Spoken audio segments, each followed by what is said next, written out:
Let's bring in Rob Vos from the International Food Policy Research Institution. Rob, you were also the former director of Agriculture Development Economics at the UN's Food and Agriculture Organization. So if anyone knows what's really at stake and how important it is you. 821 million people around the world still dealing with hunger.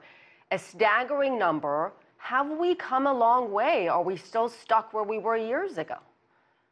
No, we have come a long way. It was more than a billion people over a decade ago. But it still seems like an awfully large number. It's still an awfully large number. It's still too many. We have come a long way to halving malnutrition around the world since the early 90s.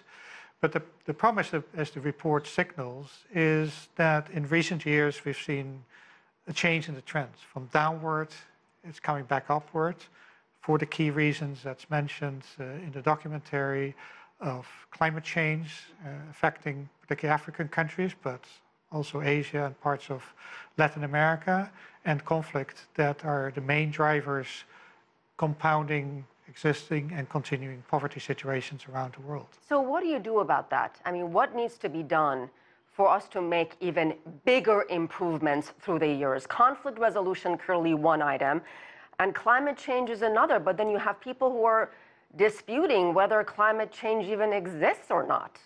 Well, I think you can't dispute that it exists. Ask the farmers and the poor families in Africa and South Asia, they feel it every day. We've seen increasing droughts, storms, also like we see in the US these days, but it's on a regular basis that is affecting the crops and livelihoods of people. Actually, we see because of climate, there's about 26 million people on average that are leaving their livelihoods every year in trying to find better ways and escaping the droughts and the other weather shocks that they're facing. What about conflict resolution in places like South Sudan, in places like Yemen, in places like Syria? That's very complex.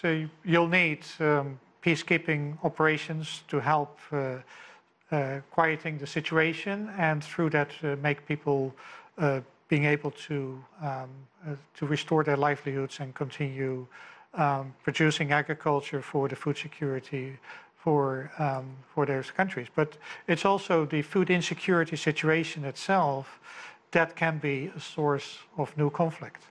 So the two things have to go hand in hand. And what I found also interesting, Rob, was that it's more than 600 million people also suffer from obesity, which is interesting. So you have a sector of the population around the world dealing with malnutrition and hunger, and yet there are people who are overweight and obese. Yeah, well, that's a problem worldwide, and we see it, of course, in our countries with high incomes and easy access to food. Is that just bad nutrition? Yeah, but I think that's the worst part of the situation. You see families, within the same family, there's people that are undernourished and can be obese at the same time.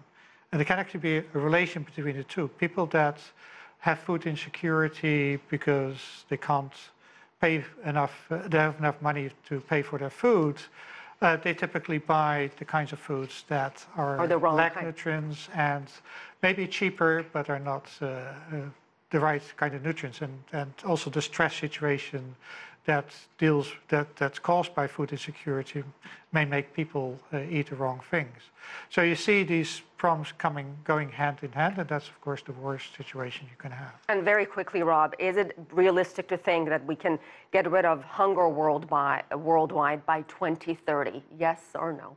It seems a long way. It is possible, but then a lot needs to happen, a lot more than is happening at the moment. All right, we'll leave it there. Rob Vos, thank you so much, sir.